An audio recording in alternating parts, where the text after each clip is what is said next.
सबैलाई नमस्ते। Online preparation class हाम्रो युट्युब च्यानल एटी सोल्युसनमा सबैलाई स्वागत छ। साथै लोकसेवा आयोगको तयारी गरेर बसिरहनु भएको सम्पूर्ण साथीहरूलाई चाहिँ सधैँ जस्तै आज पनि हामीले 30 वटा एमसिक्यूहरू लिएर आएका छौँ, जसमा चाहिँ हामी जुन चाहिँ आज हाम्रो डे 6 हो अथवा सेट हाम्रो चाहिँ सेट 8 को पालो हो। त्यसै गरी हाम्रो च्यानलमा यदि नयाँ हुनुहुन्छ भने कृपया हाम्रो च्यानललाई लाइक, सेयर अनि सब्सक्राइब गर्न चाहिँ नभुल्नुहोला। साथै हामी चाहिँ आफ्नो विषय वस्तुतिर प्रवेश गर्दैछौँ। सेट 8 मा छ, 8 को नम्बर 1 मा छ, a hydro power plant run of river type should be provided with pondage so that, हैन। अब हाइड्रो पावर प्लान्ट कस्तो छ भने रन अफ रिभर छ, हैन। रन अफ रिभरमा पनि चाहिँ पन्डेज राख्यो भने चाहिँ यसले चाहिँ के प्रोभाइड गर्छ भन्छ, एमा अपरेटिङ हेड इज कन्ट्रोल, बीमा firm capacity of the plant is improve, सीमा kinetic energy of moving water is fully utilize, डीमा चाहिँ pressure in the turbine casing remain the same छ। यदि रन अफ रिभरमा चाहिँ पन्डेज राख्यो भने चाहिँ यसले के गर्छ त, यसको राइट एन्सर हुन्छ अप्सन बी, जहाँ के हुन्छ firm capacity of the plant is improve, हैन। यो फार्म क्यापासिटी भन्ने यस्तो एउटा क्यापासिटी हो जुनमा चाहिँ के हुन्छ भने इमर्जेन्सी कन्डिसनमा चाहिँ काम लाग्ने कुरा हो, है। यसको राइट एन्सर अप्सन बी। त्यस्तै छ हाम्रो क्वेसन नम्बर 2 मा छ, pump storage plant are to improved भन्छ, एमा लोड फ्याक्टर, बीमा डाइभर्सिटी फ्याक्टर, सीमा plant capacity factor and load factor, र डीमा छ पावर फ्याक्टर। अब पम्प स्टोरेज प्लान्टले यो हाम्रो अप्सनहरू हेर्दाखेरि लोड फ्याक्टर पनि हो र यसमा चाहिँ प्लान्ट क्यापासिटी फ्याक्टर पनि समावेश गरिएको हुनाले चाहिँ यो चाहिँ हाम्रो पम्प स्टोरेज प्लान्टले चाहिँ के इम्प्रुभ गर्छ भने प्लान्ट क्यापासिटी फ्याक्टर र लोड फ्याक्टर। यसको राइट एन्सर चाहिँ अप्सन सी। त्यस्तै छ हाम्रो क्वेसन नम्बर 3 मा, the draft tube in reaction turbine is use to, एमा चाहिँ reduce the effect of water hammer, बीमा raise the water surface of the stream to create an artificial head, डीमा increase the networking head, डीमा none of the above छ, है। यसको right answer हो option C. यसले चाहिँ हाम्रो चाहिँ वर्किङ हेडलाई चाहिँ के गर्छ भने इन्क्रिज गर्ने काम गर्छ। ड्राफ्ट ट्युबको काम के हो त, एकदम प्रेसर दिने काम हो। यो पनि त्यस्तै हाम्रो चाहिँ हेडलाई चाहिँ इन्क्रिज गर्ने काम गर्दछ। त्यस्तै क्वेसन नम्बर 4 मा छ, Francis Kaplan and propeller turbine falls under the category of भन्छ, एमा इम्पल्स टर्बाइन, बीमा रियाक्सन टर्बाइन, सीमा बोथ ए एन्ड बी, डीमा नन अफ द एबभ छ। अब हाम्रो फ्रान्सिस काप्लान र प्रोपेलर भनेको चाहिँ हाम्रो यो रियाक्सन टर्बाइनको टाइप हो, है। जस्तो कि इम्पल्समा हाम्रो पेल्टन व्हिल भन्ने चाहिँ हाम्रो इम्पल्समा पर्दछ। त्यस्तै क्वेसन नम्बर 5 मा छ, the pump storage scheme is employed to supply भन्छ, during the off peak hour, बीमा ड्युरिङ द पिक आवर, सीमा सिस्टम बेस्ड लोड, डीमा नन अफ द एबभ छ। यसको राइट एन्सर के हो त, हाम्रो पम्प स्टोरेज स्क्याम भन्न बित्तिकै के हो त, पम्प स्टोरेज स्क्याम जहिले पनि हाम्रो पिक आवरको लागि मात्रै युज गरिन्छ, है। यसले चाहिँ पिक आवरमा सप्लाई दिनको लागि चाहिँ यसको फाइदा हुन्छ। अर्को छ 6 मा, which of this type of motor is used in elevators, एमा डीसी सिरिज मोटर, बीमा डीसी कम्पाउन्ड मोटर, सीमा डीसी सन्ट मोटर, डीमा नन अफ द एबभ। यसको राइट एन्सर चाहिँ अप्सन बी हो। अब यो एलिभेटर भन्ने कुरा छ, यो एलिभेटर हामीले नर्मल यसलाई चाहिँ बुझ्दाखेरि यो हाम्रो लिफ्ट सिस्टम हुन्छ नि, जुन सपिङ मलहरूमा लगाएको, हस्पिटलहरूमा लगाएको लिफ्ट हुन्छ नि, त्यो हो। त्यहाँ चाहिँ डीसी कम्पाउन्ड मोटरको मध्येको पनि कमुलेटिभ चाहिँ युज हुन्छ। यसको राइट एन्सर हो अप्सन बी। त्यसै गरेर नम्बर 7 मा छ, the shaft torque of DC motor is less than the electromagnet torque because of एक मेकानिकल लसेस, बीमा हिस्टोरेसिस लसेस, सीमा ओहमिक लसेस र डीमा एडी करेन्ट लसेस छ।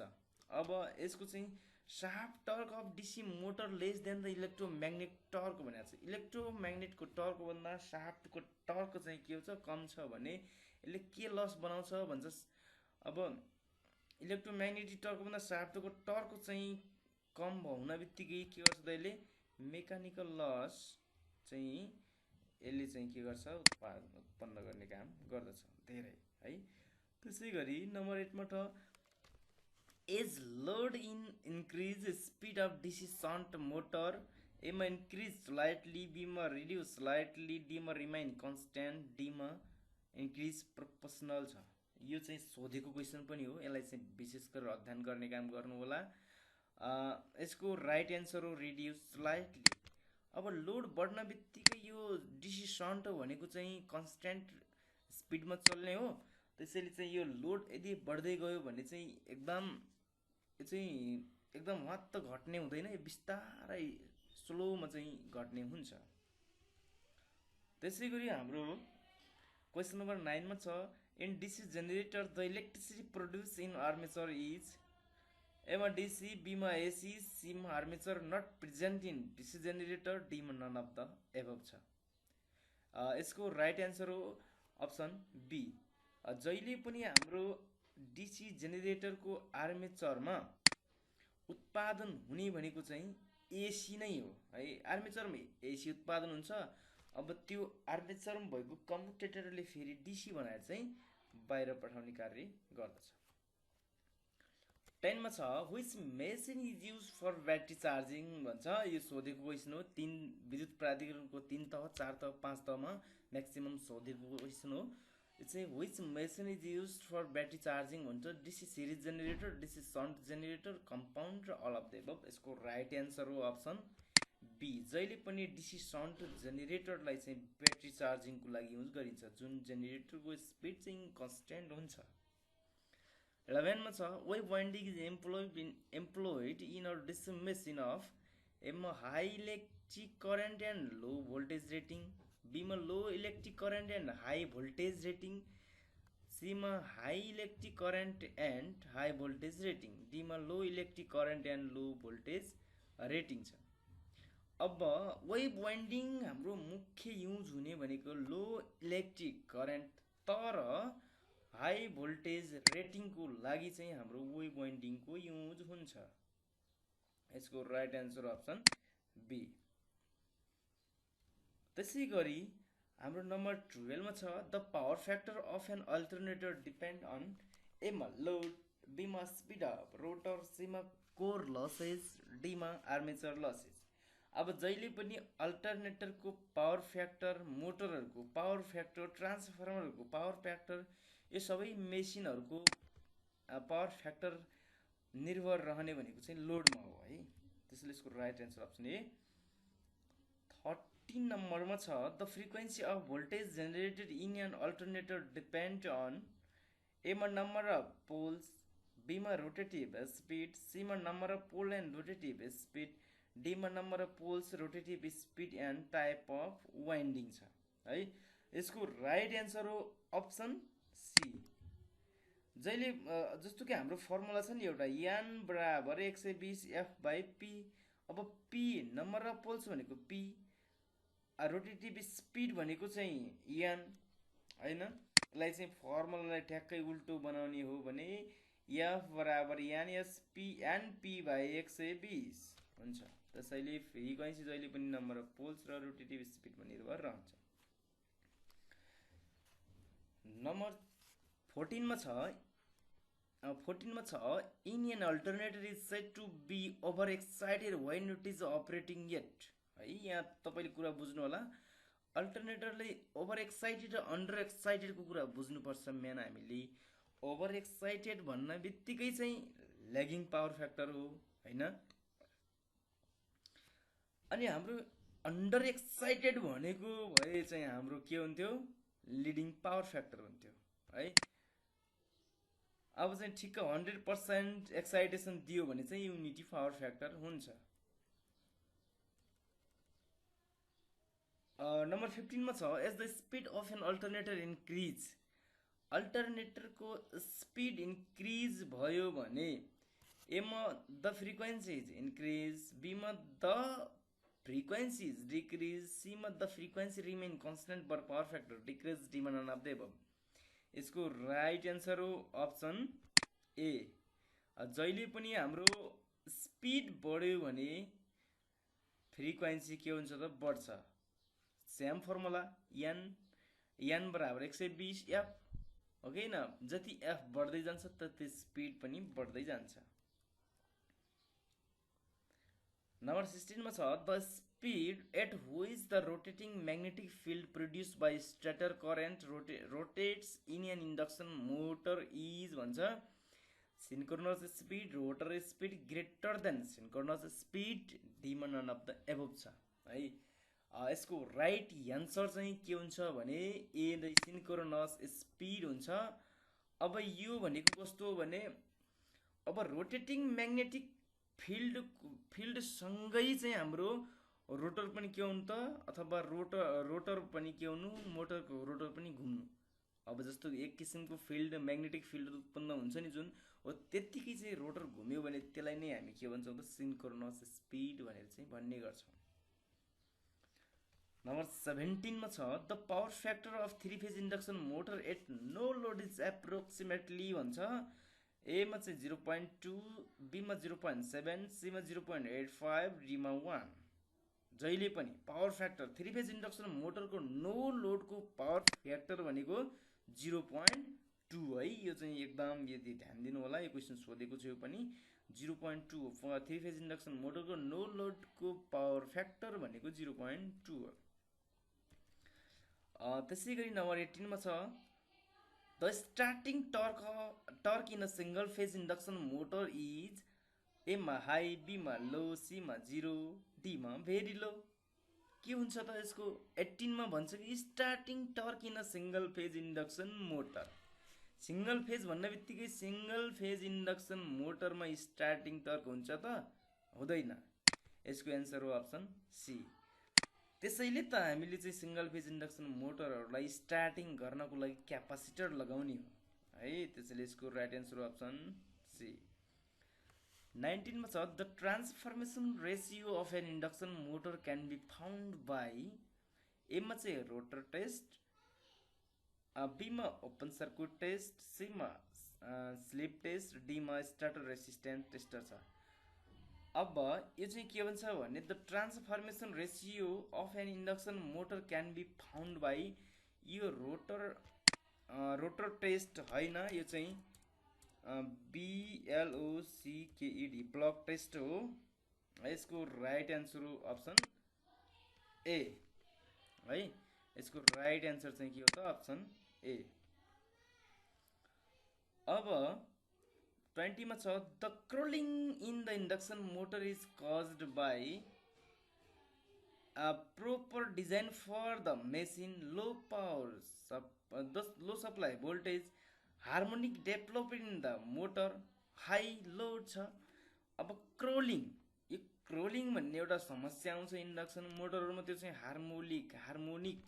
Harmonic develop in the motor है। यसको राइट एन्सर हो अप्सन सी। हार्मोनिकको कारणले गर्दाखेरि हाम्रो चाहिँ क्रोलिङ भन्ने चाहिँ समस्या आउँछ। त्यसै गरी हाम्रो नम्बर 21 मा छ the advantage of the double squirrel cage induction motor over single cage induction motor is that its M efficiency is higher, B मा power factor is higher, C मा slip is higher, D मा starting current is lower है। Double squirrel cage भन्दा double squirrel cage single cage induction motor induction rotor भन्दा चाहिँ के हुन्छ त हाम्रो यसको राइट एन्सर चाहिँ अप्सन डी, स्टार्टिङ करेन्ट के हुन्छ कम हुन्छ के। डबल स्क्वायरल केजमा चाहिँ सिंगलको भन्दा चाहिँ कम हुन्छ। त्यसै गरी हाम्रो चाहिँ 22 मा छ the impedance relay can be used for phase fault only, earth fault only, both A and B, none of the above छ। इम्पिडेन्स रिले भन्ने बित्तिकै हाम्रो मिडियम ट्रान्समिसन लाइनको लागि यो मिडियम ट्रान्समिसन लाइनमा त अर्थ फल्ट पनि हुन्छ फेज फल्ट पनि हुन्छ, यो कुरा बुझ्नु होला। त्यसैले यसको राइट एन्सर हो बोथ ए एन्ड बी है। इम्पिडेन्स रिले भनेको चाहिँ हाम्रो फेज फल्टको लागि पनि युज हुन्छ र अर्थ फल्टको लागि पनि युज हुन्छ। 23 मा छ the low voltage circuit breaker have rotate voltage less than A मा 220, बी मा 400 भोल्ट, सी मा 1000 भोल्ट, डी मा 10000 भोल्ट छ। अब लो भोल्टेज सर्किट ब्रेकर भन्ने बित्तिकै के हो त एमसीबी एमसीसीबीहरू हुन्। हो एमसीसीबीहरू हुन् भनेको 1000 भोल्ट भन्दा माथि चाहिँ कम्फर्टेबल हुँदैन, यसको क्यापासिटी भनेको 1000 भोल्ट हो।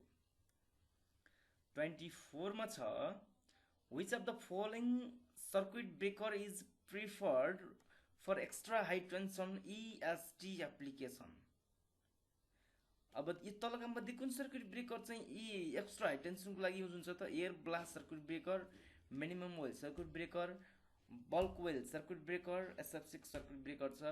हाम्रो यो तलका 4 वटा मध्ये चाहिँ एक्स्ट्रा हाई भोल्टेजको लागि युज हुने भनेको चाहिँ एयर ब्लास्ट सर्किट ब्रेकर हुन्छ है। त्यसपछिको चाहिँ हाम्रो के हो त बल्क वेल सर्किट ब्रेकर। त्यसै गरी in air blast circuit breakers the pressure of air is order of छ ए मा चाहिँ 100 mm एचजी हैन, बी मा 1 kg per centimetre square, D मा चाहिँ सी मा चाहिँ 20 देखि 30 kg per centimetre square, D मा चाहिँ 200 देखि 300 kg per centimetre square. Air blast circuit ब्रेकरको जुन हावाको प्रेस हुन्छ नि हो त्यो भनेको हाम्रो 20 देखि 30 kg पर सेन्टिमिटर चाहिँ हुन्छ है। यो क्वेसन पनि सोधेको क्वेसन हो। अब यो त भयो हाम्रो एयर ब्लास्टको हैन। अब SF6 को SF6 ग्यास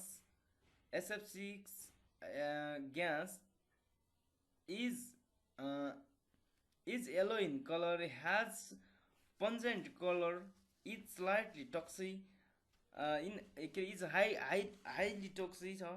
डी मा is non inflammable भन्छ है। यसको राइट एन्सर चाहिँ अरूतिर नहेर्नुहोस्, सिधै तपाईले नन इन्फ्लामेबलतिर हेर्नुहोस्। यो चाहिँ के हुन्छ त आग लागि हुने टाइपको हुँदैन, प्रज्वलनशील हुँदैन है। हो त्यसै गरी हामीले चाहिँ अब एयर ब्लास्ट सर्किट ब्रेकरको चाहिँ एयरको प्रेसर भनेको 20 देखि 30 kg पर सेन्टिमिटर स्क्वायर हुन्थ्यो भने अब चाहिँ यहाँ आयो SF6 ग्यासको कुरा छ। The pressure of SF6 gas in circuit breaker is the order of, यो चाहिँ 100, 1, 3 देखि 5 चाहिँ 30 देखि 50 छ। यसको राइट एन्सर चाहिँ अप्सन सी हो है। 3 देखि 5 किलोसम्म चाहिँ पर सेन्टिमिटरमा चाहिँ यसको प्रेसर हुन्छ। त्यसै गरी 28 मा छ the insulation resistance of high voltage circuit breaker is 1 kilo ohm, 10 kilo ohm, 20 mega ohm र 2000 मेगा ओहम। इन्सुलेसन रेसिस्टेन्स चाहिँ हाम्रो चाहिँ हाई भोल्टेज सर्किट ब्रेकरको कति हुनुपर्छ त 2000 मेगा ओहम भन्दा चाहिँ माथिकै हुनुपर्छ है। यसको राइट एन्सर अप्सन बी। 29 मा छ the normal frequency RMS voltage that appears across the circuit across the breaker poles after final arc extension has occurred in A मा recovery voltage, B मा restricting voltage, C मा supply voltage, D मा peak voltage छ। अब यसको right answer हो हाम्रो चाहिँ जस्तो कि सर्किट ब्रेकर आर्क एक्सटेन्सन भइसकेपछिको भोल्टेज त्यो भने उत्पादन हुने भोल्टेज भनेको चाहिँ रिकभरी भोल्टेज हो है। यसको राइट एन्सर अप्सन ए। अब अर्को छ the transient voltage that appears across the contact the instant arc extension is called. अब सर्किट ब्रेकरहरूमा आर्क एक्सटेन्सन भइसकेपछि हुन बित्तिकैको भोल्टेज हुन्छ नि हो त्यो भोल्टेजलाई के भन्छ recovery voltage, restricting voltage, supply voltage र पिक भोल्टेज हुन्छ। त्यो चाहिँ रिस्ट्राइकिङ भोल्टेज हो है। यसको राइट एन्सर हो अप्सन बी। त्यसै गरी आजको हाम्रो सेट 6 चाहिँ यही समाप्त हुन्छ। साथै तपाईहरूलाई कुन कुन प्रकारको च्याप्टरको तपाईँलाई एमसिक्यू इम्पोर्टेन्ट छ, कृपया हामीलाई कमेन्ट बक्समा कमेन्ट लेख्न चाहिँ नभुल्नु होला है। थ्याङ्क यू सो मच अहिलेसम्म हेरेर साथ दिएकोमा।